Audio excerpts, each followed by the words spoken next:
summary of the poem. The poem Rain on the Roof talks about the poet's varied reactions to the sound of raindrops falling on the roof of his house. यहाँ पे क्या बताया जा रहा है, rain on the roof. इसमें कवि जो हैं वो अपने अलग अलग भिन्न भिन्न रिएक्शंस को कहीं ना कहीं दिखाने की कोशिश कर रहे हैं. किसके साथ? जो साउंड प्रोड्यूस होता है जब बारिश की बूंदें गिरती हैं छत पर, उसके साथ.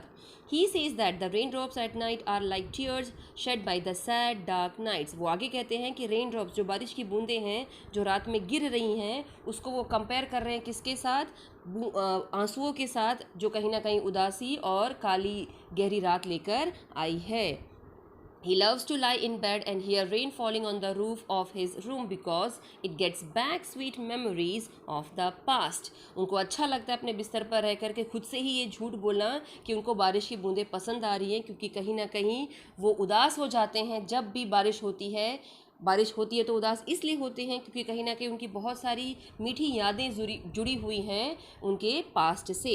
He says that the sound of raindrops helps him fall asleep and gives him sweet dreams. वो आगे ये कहते हैं कि जो बारिश की बूंदें हैं उससे जो साउंड निकल रहा है वो उनको सोने में मदद करता है. क्यों? क्योंकि वो उनको अच्छे सपने दिखाने का काम करता है.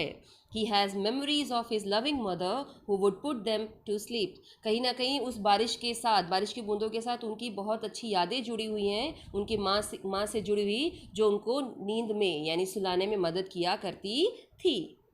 Let's see the figures of speech. Basically, 4 figures of speech has been used in this poem: alliteration, personification, transferred epithet, and onomatopoeia. What is alliteration? Let's see that.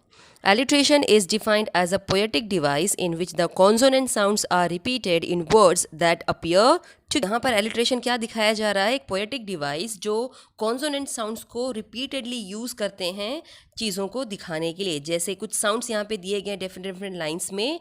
For example, lie listening L, स्टेरिस्फियर्स S. ऐसे बहुत सारे words हैं जो alliteration के sounds को produce करने में हेल्प कर रहे हैं. Let's see the another one. About the another figures of speech, that is personification.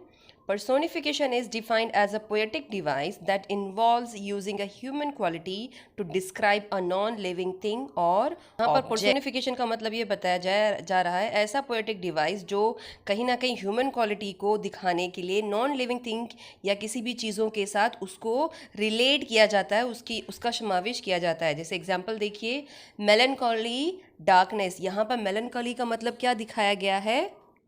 Here it refers to the clouds but actually it referred to the sadness. यहाँ पे melancholy darkness का मतलब दिखाया गया है, melancholy का मतलब होता है sadness. तो यहाँ पे sadness जो है वो कहीं ना कहीं डिस्क्राइब करता है. क्या डिस्क्राइब करता है? पोएट की उदासी को. पोएट क्या है? उदास हो गया है. तो यहाँ पे हमने क्या देखा?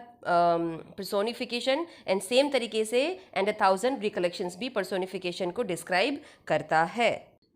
Let's see our next device, transfer epithet. Transfer epithet is defined as a poetic device in which an adjective is added before the name of a person or object in order to bestow positive or negative qualities to that object. Transfer affidavit कब use किया जाता है? एक poetic device है जो adjective को add करने से पहले, किसी भी नाम के पहले एडजेक्टिव को ऐड किया जाता है या किसी भी चीज़ से पहले एडजेक्टिव को ऐड किया जाता है, जिससे क्या होगा? पॉजिटिव या नेगेटिव क्वालिटी जो है ऑब्जेक्ट की वो अच्छे से आइडेंटिफाई की जा सकती है.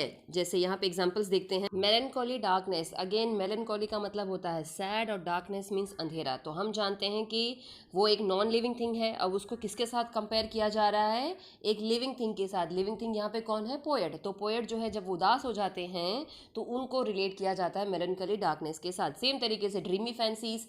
कैसी फैंसीज? ड्रीमी यानी सपनों वाली. तो अगेन ये नॉन लिविंग थिंग के साथ रिलेट किया गया है. Another poetic device, that is onomatopoeia. Onomatopoeia is defined as a poetic device in which certain words are used to denote real life sound. अब onomatopoeia क्या बताया जाता है? ऐसा poetic device जहाँ पर कुछ ऐसे words हैं जिनको यूज़ किए जाते हैं लाइफ में सही real sounds को प्रोड्यूस करने के लिए. जैसे patter, tinkle. तो पैटर प साउंड एंड टिंकल में ट साउंड हमें आसानी से देखने को मिला. तो यहाँ पर हमने ये चारों फिगर्स ऑफ स्पीच को अच्छे से पढ़ा लाइन बाय लाइन.